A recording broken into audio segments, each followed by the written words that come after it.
দীর্ঘ সময় অঞ্চলের মানুষকে চিকিৎসা সেবা দিয়ে গেছে।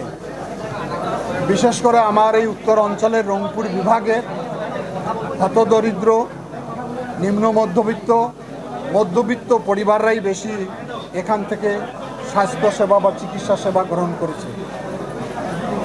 দীর্ঘ 17টি বছর একটি ফ্যাসিবাদী সরকারের আওতায় দেশের যেমন প্রত্যেকটি স্তরে, প্রত্যেকটি জায়গায় অব্যবস্থাপনা, অন্যায়, জুলুম, দুর্নীতি, অবহেলা ছিল, তার থেকে রংপুর হাসপাতালটাও বাইরে ছিল না। আমাকে এখানে দায়িত্ব দেওয়া হয়েছে, আমি রংপুরেরই সন্তান। এটা নিয়ে অনেকে হয়তো বিতর্ক করেন যে ওনাকে কেন দায়িত্ব দেওয়া হয়েছে। এখানে পরিষ্কার সরকারের নীতিমালায় বলা আছে যে মন্ত্রী অথবা প্রতিমন্ত্রী অথবা সংসদ সদস্য। প্রথম অপশনে যেহেতু আমি এই অঞ্চলের ছেলে, আমাকে দায়িত্ব দেওয়া হয়েছে। আমি আজকে আমাদের এই ব্যবস্থাপনা কমিটি দীর্ঘ কয়েক ঘন্টা যাবৎ বৈঠক করেছি। বিভিন্ন বিষয়ে আমরা আলোচনা করেছি। আমরা তাৎক্ষণিক কিছু সিদ্ধান্ত গ্রহণ করেছি। আমরা 3 স্তরে এই রংপুর হাসপাতালটাকে কত জনসেবামূলক, অর্থাৎ কত স্বাস্থ্যসেবা দেওয়া যেতে পারে এবং কত আস্থার মধ্যে নিয়ে আসা যেতে পারে, সেগুলো নিয়ে আমরা আলোচনা করেছি।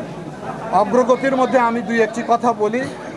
আমরা আগামী 2 মাসের মধ্যে এখানে যে আইসিইউ বেড রয়েছে 10টি মাত্র, এটি আমরা আরও 10টি সংযুক্ত করব, অর্থাৎ 20টি বেডে এখানে আইসিইউ চালু থাকবে। এখানে কেবিনের যে সমস্যাটা তুলে ধরা হয়েছে, কেবিনের অ্যাটেন্ডেন্টের কোনো থাকার জায়গা নেই, বেড নাই, এটিকে আমরা সংযুক্ত করেছি। একজন করে অ্যাটেন্ডেন্ট রুগীর সঙ্গে থাকতে পারবে। এখানে অপারেশনের ক্ষেত্রে দেখা যাচ্ছে অ্যানেস্থেসিয়ার সংকুলনের অভাবে সবসময় অপারেশন চালু থাকে না, যার কারণে রুগীরা অনেক সময় মৃত্যু ঝুঁকিতে পড়ে যায়, মৃত্যুবরণও করে। সেটিকে আমরা সার্বক্ষণিক চালু রাখার সিদ্ধান্ত গ্রহণ করেছি। এখানে জনবলটাকে আমরা সম্পৃক্ত করব। এখানে অনেকগুলো অনিয়ম রয়েছে।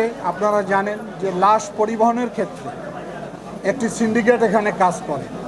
আমি নির্দেশনা দিয়ে গেছি যে কতটা অ্যাম্বুলেন্স তার তালিকাভুক্ত রাখতে হবে এবং মাইলেজ অনুযায়ী ভাড়াটা নির্ধারণ থাকতে হবে এবং তাদেরকে চালানের আকারে টাকাটা দেয়া হবে। এ ব্যাপারে একটা কমিটি গঠন করে দিয়েছি।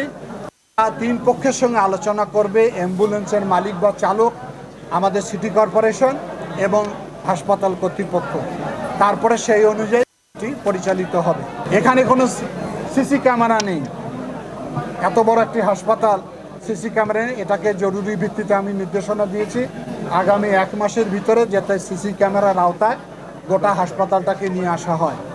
এখানে রাতের বেলায় দেখা যাচ্ছে যে অনেক আইন শৃঙ্খলার অবনতি ঘটে, বিভিন্ন ধরনের দুষ্কৃতিকারীরা ছিনতাইয়ের সঙ্গে জড়িত থাকে।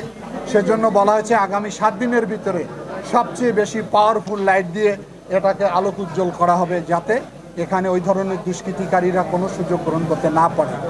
এখানে আবার জলাবদ্ধতা রয়েছে। সিটি কর্পোরেশনকে আমি নির্দেশ দিয়েছি যে আগামী কয়েকদিনের মধ্যে যত অবৈধ স্থাপনা রয়েছে 2 ধারে সবগুলোকে উচ্ছেদ করে দিতে হবে।